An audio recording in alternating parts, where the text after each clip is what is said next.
14వ తేదీ ఆగస్టు నెల 2025వ సంవత్సరం. ఈ రోజు దేవుని వాగ్దానము. కీర్తనలు 40వ అధ్యాయము 4వ వచనము. గర్విష్ఠులనైనను త్రోవ విడిచి అబద్ధముల తట్టు తిరుగువారినైనను లక్ష్యపెట్టక యెహోవాను నమ్ముకొనువాడు ధన్యుడు.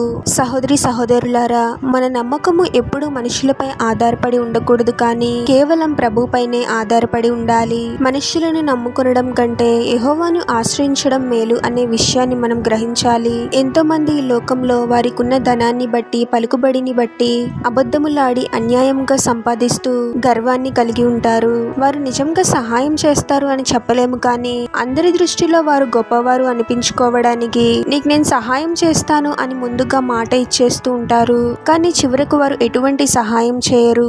పరిస్థితులను బట్టి మారిపోతూ ఉంటారు. అటువంటి వారిని ఆశ్రయించే వారికి దుఃఖమే మిగులుతుంది. ఈ లోకంలో దేనిపైన మన నమ్మకం ఉండకూడదు, కానీ కేవలం ప్రభు మీదే మనం నమ్మకాన్ని కలిగి ఉండాలి. ఎటువంటి శ్రమ, ఇబ్బంది కలిగినా ముందు ప్రభు సన్నిధిలో మొరపెట్టి ప్రార్థించాలి. నేను నీపైనే ఆధారపడుతున్నాను ప్రభువా, నీవు తప్ప నాకు సహాయం చేసేవారు ఎవరూ లేరు తండ్రి అని ప్రార్థించాలి. ప్రభుపై ఆధారపడే వారిని ప్రభువు ఎన్నడూ విడిచిపెట్టడు. మనం అనుకోని రీతిగా అద్భుతమైన మార్గాలను తెరిచి మనకు సహాయం చేస్తాడు. ప్రార్థన.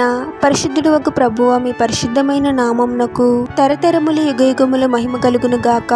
మరొక నూతన దినంలోనికి మమ్మల్ని క్షేమంగా ప్రవేశింపచేసిన దేవా, మీకే స్తోత్రం తండ్రి. మనుష్యులను నమ్ముకునే వారముగా మేము ఎప్పుడు ఉండకూడదు ప్రభువా. ఆ నమ్మకము ఎప్పుడు మీపైనే ఉండాలి తండ్రి. ఈ లోకంలో దేనిని కూడా మేము ఆశ్రయించకూడదు, కానీ ప్రతి సందర్భంలోనూ మిమ్మల్ని ఆశ్రయించాలి ప్రభువా. ఎటువంటి సమస్యలు కలిగిన ముందు మీ సన్నిధిలో ప్రార్థించే వారముగా మమ్మల్ని దీవించండి తండ్రి. మీపైనే మేము పూర్తిగా ఆధారపడి జీవించాలి ప్రభువా. అపవాది ఎన్ని రకాలుగా మాకు సమస్యలను సృష్టించినప్పటికీ వాటిని బట్టి భయపడకుండా మీ సన్నిధిలో మీపై గొప్ప విశ్వాసంతో ప్రార్థిస్తూ మీ సహాయం కోసము మేము ఎదురు చూసే వారముగా మమ్మల్ని దీవించమని ఈ ప్రార్థనలో ఏకీభవిస్తున్న ప్రతి ఒక్కరిని పేరు పేరున దీవించి ఆశీర్వదించి అభిషేకించమని, వారు చేసే ప్రతి పనిలో మీరే వారికి తోడుగా ఉండి వారిని అన్ని కీడుల నుండి, అపాయాల నుండి మీరే వారిని రక్షించమని ఈ మా మనవులన్నీ యేసుక్రీస్తు వారి పరిశుద్ధ నామంలో అడిగి వేడుకొనుచున్నాము తండ్రి. ఆమెన్.